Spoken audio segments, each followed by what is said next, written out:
such a time as this. And welcome back to For Such a Time as This, the place where there is no such thing as a silent witness. Want to put up again the text, but he, knowing their thoughts, said to them, every kingdom divided against itself is laid waste, and a divided household falls. A divided household falls. If one were to look at the political landscape, look at the way the political winds are blowing, there is a concerted effort to start a race war in the United States of America. Two clips. First is from the political candidate running for mayor in New York City, and the second one is from a pastor of a church, I don't know, but it's on the social media. Here's Mondani, who is the front runner right now for the memorial. He's the front runner to become mayor of New York City. This is now September 23rd of 2025. Listen to what he says and how is this okay? Because my mother made a film called Mississippi Masala and met my father in the process of it. And at the time, she was looking for funding for that film, and she told the story. It was about a love story between an African-American man and an Indian-Ugandan woman. And she went up to a financier, and he said, where are the white actors in this story? And she said, don't worry, they'll be the waiters. And she taught me that if we don't tell our own stories, no one else will. And too often when it comes to stories about people of color, by people of color, we don't have that funding. Don't worry, they'll be the waiters. Don't worry, they will be the waiters. How is that okay with white people in New York City? How is that okay? How can you vote for a man like that? Here's the second clip.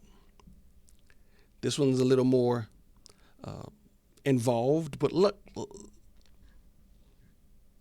at this. Let's say that somebody was coming into our church and they're black, and would they be eligible for membership in our church? Yes, they of course they would. They'd be eligible for membership in our church.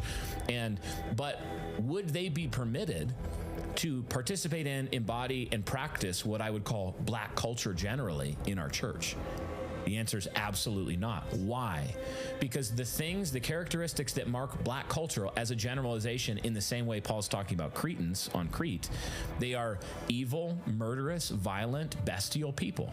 They steal, they kill, they destroy. They are sinful to the core. They have besetting sins that are like fatherlessness, sexual immorality. They molest children at a high rate. All of any criminal statistic that you could look at, almost pretty much without exception, they excel at them. Black culture. And it's even interesting. I mentioned it before, but like the black guy on TikTok. He was saying, he's like, y'all crazy. Like, you talking about this person like it's mental health. He said, that ain't no mental health. That's a demon. Yeah.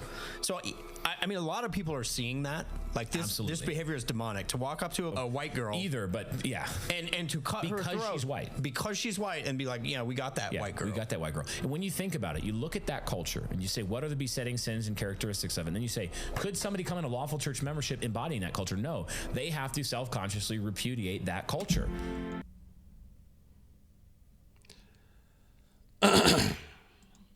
The danger with that is but he says it in generalization.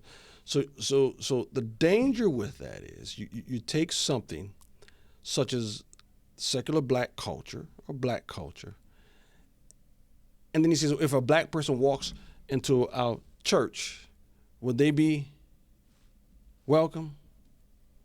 So you've already generalized that anyone who walks in your church is part of this quote unquote black culture, because you say, well, then you now have to repudiate it, as if we're born into that, as if we are inherently into that, as if every black is part of black culture as you defined it.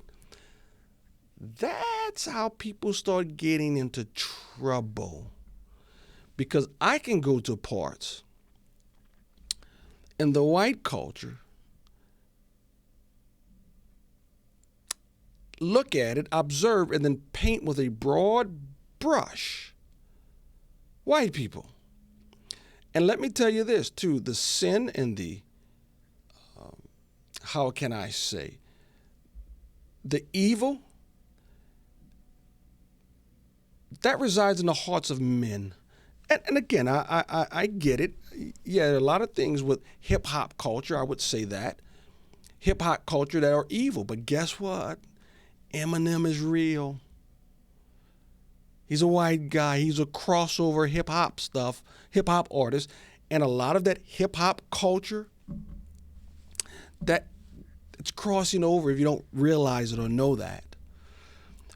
But when you start doing things like that based on the color of one's skin, how that comes across and how it is portrayed, and I get it. If you want to see hip hop culture or the culture that many inner city blacks have adopted, get it, got it. But that might be a little reckless, and I think it adds to the division in the United States of America based on skin color. Shouldn't even do it based on skin color, in my opinion. How about a sinful culture? How about saying any culture, white or black, that adopts godless practices and beliefs? That has to be repudiated if you're going to be a member of a church.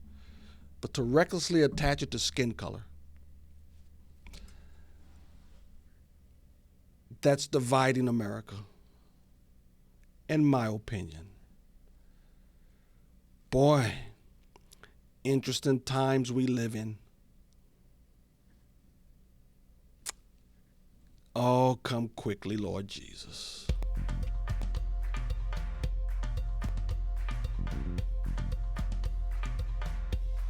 For such a time as this,